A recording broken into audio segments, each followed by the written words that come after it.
नमस्कार दोस्तों, फिर से स्वागत है एक नई ब्लॉग में। और सुबह-सुबह जल्दी हमने होटल को चेकआउट कर दिया था। सुबह जल्दी उठकर नहा धोकर हम तैयार हो गए थे और ब्रेकफ़ास्ट हमने रास्ते में किया। और अब हम जा रहे हैं केदारनाथ की तरफ। और रास्ते में देवप्रयाग भी आएगा, तो हम वहाँ जाकर दर्शन करेंगे और आपको भी देवप्रयाग के दर्शन करवाएँगे। देवप्रयाग एक ऐसी जगह है जहाँ पर दो नदियाँ भगीरथी और अलकनंदा का मिलन होता है। और ये मिलन जब यहाँ पर होता है तो शास्त्रों के अनुसार गंगा का जो उद्गम है वो यहीं से माना गया है कि गंगा जो है पूर्ण रूप में इस संगम के बाद आती है। तो हम मेन मार्केट पहुँच गए थे। बहुत ही अच्छी मार्केट है, काफ़ी बड़ी मार्केट है पहाड़ों की, जैसे पहाड़ों में होती है।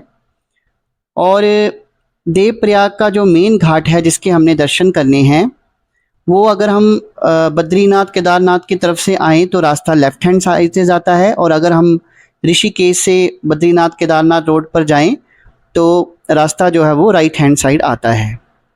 तो जब भी आप कभी केदारनाथ बद्रीनाथ जाएँ तो अपनी फैमिली को साथ में लेकर आएँ और उनको इस संगम के दर्शन ज़रूर कराएँ, क्योंकि हमारे देश में जितने भी पवित्र संगम हैं उनमें से ये भी एक है।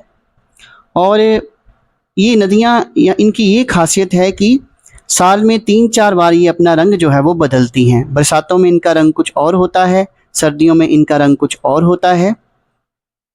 तो ये कुदरत का करिश्मा ही है। और भगवान राम जो है उनसे संबंधित ये भूमि है, क्योंकि वहाँ पर संगम पर भगवान राम के चरणों के निशान हैं।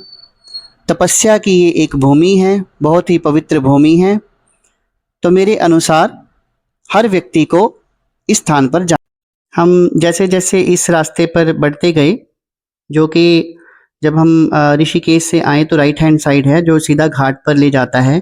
तो हमें एक बहुत ही सुंदर सी छोटी-सी मार्केट देखने को मिली, पहाड़ों में जैसी होती है, जहाँ पर हर चीज़ उपलब्ध होती है, हर दुकान होती है। तो वो मार्केट हमको देखने को मिली।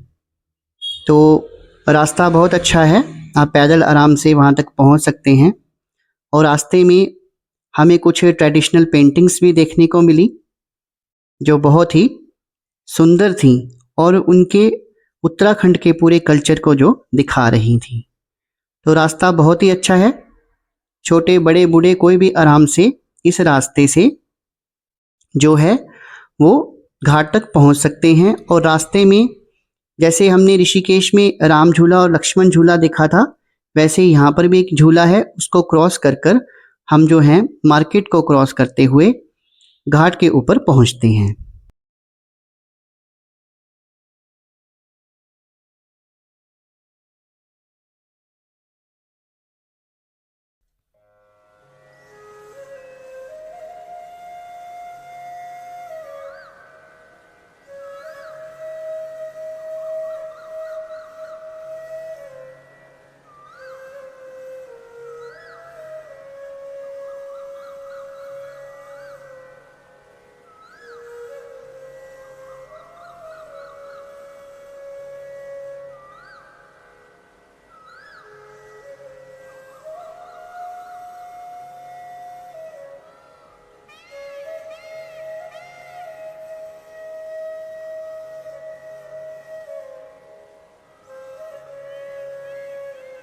दोस्तों, आप देख सकते हैं कि झूले के ऊपर से ही भगीरथी और अलकनंदा जो है उनका मिलन जो है वो दिख रहा है।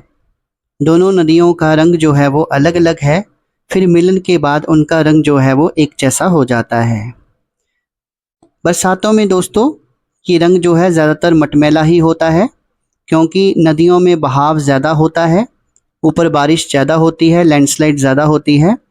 इस कारण इस समय ज़्यादातर मटमैला रंग जो है वो गंगा जी का हो जाता है।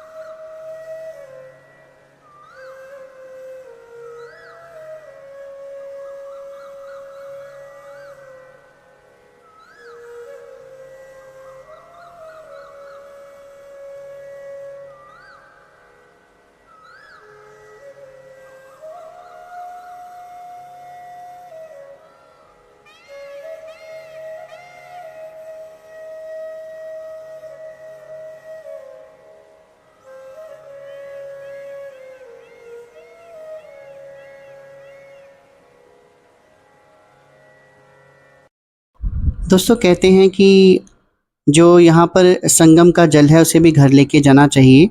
तो हमने इसी मार्केट से छोटी-छोटी 2 कैनियाँ खरीदी और फिर हम पहुँच गए मेन घाट पर। जैसा कि आपको बोर्ड में भी दिख रहा है संगम घाट देवप्रयाग। तो ये मेन घाट है। मेन घाट की ओर इधर से रास्ता जाता है। तो फाइनली हम घाट के ऊपर पहुँच गए हैं और यहाँ पर हमको भगवान राम के चरणों के दर्शन होंगे और दोनों नदियों का संगम किस प्रकार से यहाँ पर होता है और पानी का बहाव कैसा है, ये जगह कितनी पवित्र है, यहाँ पहुंचकर हमें स्वयं ही महसूस होगा।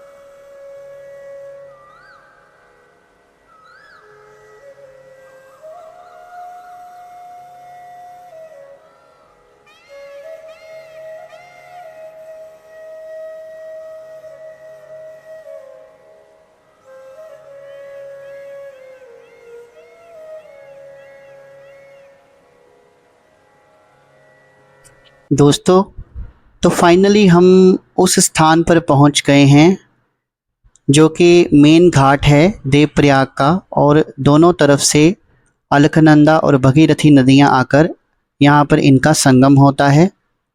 इस समय बरसात का मौसम है तो दोनों ही नदियों में बहुत उफान है। दोनों मिलकर आगे गंगा जी का निर्माण कर रही हैं और इस समय जैसा कि आप सबको पता है कि गंगा में बहुत ज़्यादा पानी है। लेकिन मैंने आपको पहले भी बताया अलग अलग मौसम में इनका अलग अलग रंग होता है।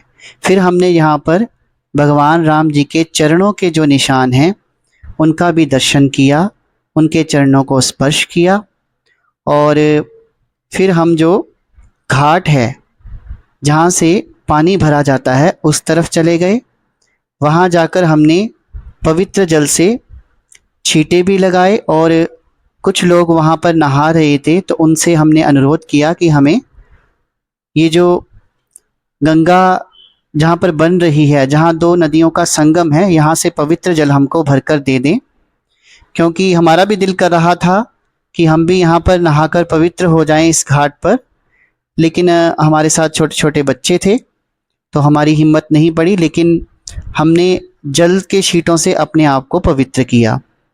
तो जब भी आपने यहाँ आना हो तो आप ये प्लान करके आएँ कि आप एक्स्ट्रा कपड़े लेकर आएँ और इस पवित्र स्थान पर ज़रूर स्नान करें। तो दोस्तों आपको हमारा आज का छोटा सा ब्लॉग कैसा लगा कमेंट सेक्शन में कमेंट करके ज़रूर बताना। और बहुत ही पवित्र स्थान है, जीवन में कभी भी मौका मिले तो एक बार यहाँ पर ज़रूर आना, आपको बहुत ही सुखद अनुभूति होगी। दोस्तों अगर आपको हमारा आज का ये ब्लॉग अच्छा लगा हो तो कमेंट सेक्शन में जय श्री राम ज़रूर लिखना। और आज के ब्लॉग में बस इतना ही। कल फिर से हाजिर होंगे एक नए ब्लॉग के साथ। तब तक के लिए शुभ रात्रि।